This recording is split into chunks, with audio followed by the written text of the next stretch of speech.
దాంట్లో ఇది ఒక హోటల్ అంట. ఈ హోటల్కి ఊరు పేరు లేదు. ఇంకా స్విగ్గీ అన్నప్పుడు ఏమైనా జొమాటో ఆర్డర్ పడితే ఇలా ఎవరైనా అడిగి పక్కన లేకపోతే డైరెక్ట్ వచ్చేయాలి అని నాకు తెలిసి మ్యాక్సిమం సిటీ వాళ్ళైతే అడ్రస్ కూడా చెప్పారు. ఇక దరిద్రం బాగాలేకపోతే మన వెయిట్ చేయాలి. వీళ్ళు చేసే వెయిటింగ్ కూడా మన మీద పడుతుంది. మాత్రం బాగాలేదు అది వెయిట్ చేయమంటే ఇక్కడ కూర్చొని కూడా ఏమంటుంది. ఇది రోడ్ల మీద ఇక్కడ నిల్చోవాలి, రోడ్ల మీద కూర్చోవాలి, వాటర్ తీయరు. City life best. ఒకవేళ స్విగ్గీ ఫుల్ టైం కొట్టాలనుకుంటే మన బండి కండిషన్ ఎలా ఉంటుంది సింపుల్గా ఇది అవపడుతుంది కదా. ఆయిల్ కాదు బండి కొని ఇంకా సంవత్సరం కూడా కాలేదు. దీన్ని మా ఊరు రెగ్యులర్గా కొడుతుంది మా బ్రదరు. ఎంత ఆయిల్ అనమాట, ఆయిల్ లీకేజ్ అవపడుతుంది కదా.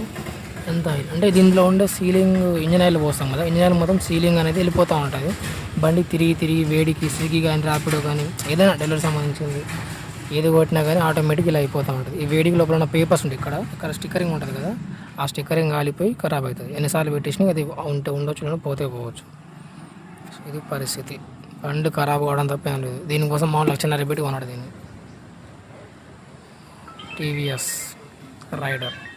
సో బెటర్ థింగ్ ఏంటంటే దీన్ని ఎవరైనా సరే టైంపాస్ కాని వాళ్ళు, ఇంట్లో ఉండి మీకు ఇబ్బంది ఉంది మామూలుగా అనుకున్న వాళ్ళు మాత్రమే ఇలా స్విగ్గీ లాంటివి కొట్టుకోండి. మీరు రెగ్యులర్గా పార్ట్ టైం కాకుండా ఫుల్ టైం దీన్నే కొడతాము, దీనిలో బతుకుదాం అనుకున్న వాళ్ళు మాత్రం దీని జోలికి రాకండి. వేరే ఏమన్నా ఆల్టర్నేటివ్ చూసుకోవడం బెటర్, సరిపోయినా సరిపోకపోయినా. ఎందుకంటే దీన్ని చేసుకుంటే ఉన్నది కూడా పోతుంది.